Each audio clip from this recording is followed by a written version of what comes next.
ये है वो तस्वीरें जब बीजेपी ने वाराणसी के डीएम और इलाके में चुनाव के रिटर्निंग ऑफिसर प्रांजल यादव को हटाने के लिए बनारस हिंदू यूनिवर्सिटी के बाहर धरना दिया। बीजेपी के कद्दावर नेता अरुण जेटली और अमित शाह ने आरोप लगाया कि मोदी को जानबूझकर रैली की अनुमति नहीं दी गई और ऐसा करने का आरोप लगाया गया प्रांजल यादव पर। ठीक से इलेक्शन हो, इसके लिए इलेक्शन कमीशन ने कहा था कि हम जांच कर रहे हैं कि डिस्ट्रिक्ट मजिस्ट्रेट का रोल क्या है, और अगर जांच उनकी खत्म हुई हो तो मुझे लगता है जनता के सामने रख लेना चाहिए कि वो डिस्ट्रिक्ट मजिस्ट्रेट को ट्रांसफर कर रहे हैं या नहीं कर रहे। आज से लेकर काउंटिंग तक का इलेक्शन ठीक से यहां पर हो, बिना पक्षपात हो, इसके लिए बहुत जरूरी है कि डिस्ट्रिक्ट मजिस्ट्रेट वाराणसी का ट्रांसफर करा जाए। हालांकि चुनाव आयोग ने बीजेपी के इस आरोप को खारिज कर दिया और प्रांजल यादव के काम को सही ठहराया। बीजेपी की नजरों में प्रांजल यादव भले ही विलेन हो, लेकिन वाराणसी के लोगों की नजरों में प्रांजल यादव की छवि अलग है। शहर के डिस्ट्रिक्ट मजिस्ट्रेट के तौर पर काम करते हुए प्रांजल ने शहर से ट्रैफिक जाम हटाने के लिए मेहनत कर लोगों को राहत दी है। ठीक करो। हालांकि सड़क को बहुत कुछ किया है प्रांजल जी ने, डीएम ने बहुत मेहनत किया है डीएम यहाँ, और सड़कों को अच्छा किया, सड़क चौड़ा हो गया है। लेकिन अभी भी बहुत सा सड़कों में बाकी है। इतना बड़ा शहर का करना बहुत मुश्किल होता है, टाइम लगता है। इसके लिए प्रांजल यादव की निगरानी में सड़कों को चौड़ा किया गया। इस समय हम लोग जिलट बाजार में हैं। ये चौक है और यहाँ पहले बहुत छोटा सा चौक हुआ करता था, बड़ी सकरी सी यहाँ पर सड़क हुआ करती थी। लेकिन पिछले कुछ महीनों में आप इस तरफ भी देख रहे हैं कि सड़क को चौड़ा किया गया है। आप इधर देखें, सड़क इधर भी चौड़ी हुई है और ये सड़क नई बनी है। अगर आप तीसरी तरफ देखें जहाँ से जो सड़क आ रही है, यहाँ भी सड़क को चौड़ा करने का काम और सड़क को बनाने का काम यहाँ अभी भी चल रहा है। पहले जो सड़क थी वो केवल यहाँ तक हुआ करती थी और इससे पिछले ये जो पीछे का हिस्सा है, यहाँ पर अतिक्रमण होता था, यहाँ पर तरह तरह के ठेले लगे रहते थे। केवल इतने से हिस्से में सड़क होती थी, लेकिन अब इसको चौड़ा किया गया है और ये काम प्रांजल यादव ने किया है और स्थानीय लोग इस वजह से उनकी काफ़ी सराहना करते हैं। और ये भी कहा जाता है कि अलग अलग राजनीतिक दलों के लोग, प्रभावशाली लोग, उनकी यहाँ पर दुकानें, घर थे जिनको हटाया गया सड़क बनाने के लिए, उसमें काफ़ी दबाव भी आए, लेकिन उन्होंने दबावों को झेला।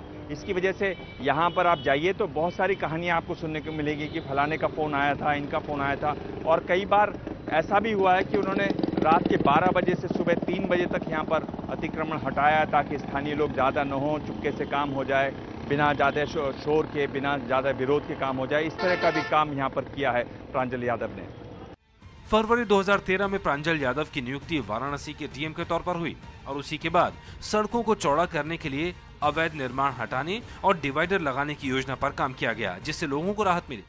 सड़क को चौड़े करने के साथ साथ प्रांजल यादव ने ये भी किया कि जो चौराहे हैं ऐसे बनाए गए, उनको ब्यूटीफाई, उनको खूबसूरत बनाने की कोशिश की गई। अब ये इस समय फिलहाल बन रहा है और कई चौराहे हैं जहाँ पर फव्वारे लगे हुए हैं और इसमें उन्होंने स्थानीय लोगों की मदद ली। हेरिटेज हॉस्पिटल ने ये चौराहा दिया हुआ है, वो इसको बना रहे हैं। हमारे साथ यहीं पर बनारस के निवासी हैं। क्या बोलते हैं आप विजय कृष्ण जी, ये क्या किस तरह का काम किया है डीएम ने? देखिए, इस डीएम ने जो यहाँ प्रांजल यादव है, जब से ये आए हैं बनारस में, इन्होंने कुछ बड़े ऐतिहासिक काम किए। खासतौर से ये बनारस जो पर्यटन का इतना बड़ा केंद्र है और विश्व की सबसे प्राचीन नगरी है, यहाँ की एक सबसे बड़ी समस्या थी इंक्रोचमेंट की। और यहाँ पे इतने इंटरनेशनल उससे सारे जगह से टूरिस्ट आते थे और लोगों की फ्लाइट छूट जाती थी। खासतौर से जहाँ इस रोड पे आप खड़े हैं, लोग टाइम से निकलते थे, फ्लाइट छूट जाती थी, इंक्रोचमेंट होता था। तो इन्होंने केवल यही पर विरोध भी हुआ? नहीं, विरोध हुआ, लेकिन इन्होंने सबसे बड़ी जो खूबी मैं आपको बताऊं दिवांग जी, कि इन्होंने बड़े ही, पता नहीं क्या इनका एडमिनिस्ट्रेटिव टैक्ट है कि विरोध हल्का फुल्का हुआ, लेकिन दूसरे दिन बहुत जबरदस्त प्रोटेस्ट हो नहीं पाया। इन्होंने लोगों की काउंसलिंग भी की और उस तरह से इन्होंने एक बहुत ही ऐतिहासिक काम किया। और खासतौर से पार्कों को, जो इन्हें यहाँ की बहुत सारी संस्थाओं को इन्होंने दे दिया कि आप इसको अडॉप्ट करके डेवलप। चौराहों की ओनरशिप हो गई है।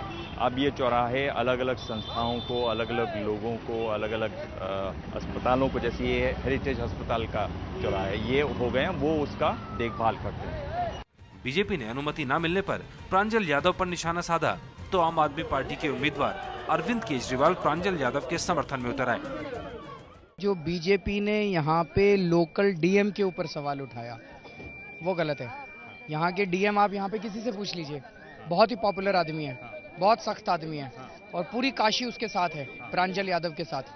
तो बीजेपी वालों ने तो 15 साल 20 साल में कुछ किया नहीं।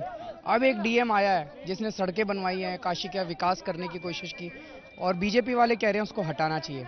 ये तो बिल्कुल गलत। प्रांजल यादव आईआईटी रुड़की के छात्र रहे हैं।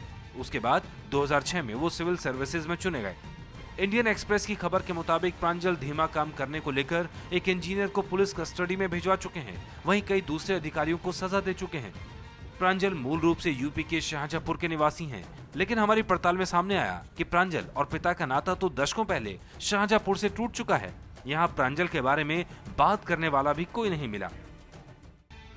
वाराणसी का डीएम बनने से पहले वो महाराजगंज और आजमगढ़ के भी डीएम रह चुके हैं, लेकिन उनकी पहली पोस्टिंग इलाहाबाद में हुई थी, जून 2007 से लेकर अगस्त 2008 के बीच।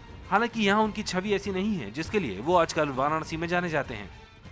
कई बार जो उनसे संवाद हुआ, देखा गया कि जो प्रशासनिक जो समस्याएं आई, तो तमाम परिश्रम और तेज तर्रार होने की क्षमता तो एक अच्छा उनका सकारात्मक पक्ष है, लेकिन जब ऐसे कुछ समस्याएं जिनमें कि तत्काल निर्णय लेना पड़ता है, तो उसमें मैंने कई ऐसे प्रकरणों में देखा कि उनके निर्णयों में कहीं ना कहीं संतुलन, विवेक और दूरदर्शिता का थोड़ा बहुत अभाव देखा गया। बीजेपी ने आरोप लगाया था कि प्रांजल अखिलेश के करीबी रहे हैं और इसी वजह से रैली को अनुमति नहीं दी। वहीं प्रांजल यादव का कहना है कि मोदी के बाकी कार्यक्रमों को अनुमति दी गई, जबकि एक जगह रैली को सुरक्षा कारणों से अनुमति नहीं दी गई। बीजेपी पार्टी के द्वारा 5 अलग अलग अनुमतियों के लिए अप्लाई किया गया। 5 में से 4 अनुमति जारी हो चुकी हैं। बस एक स्थान का बेनियाबाग पार्क की अनुमति प्रशासन द्वारा नहीं दी गई है।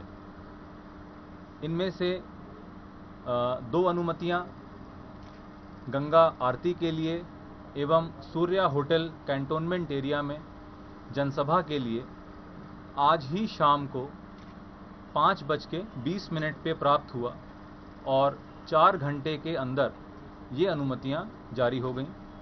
चुनाव के बाद चाहे जो वाराणसी में सुर्खी बनाए, लेकिन फिलहाल तो वाराणसी के अंदर और बाहर खुद प्रांजल ही सुर्खी बने हुए हैं।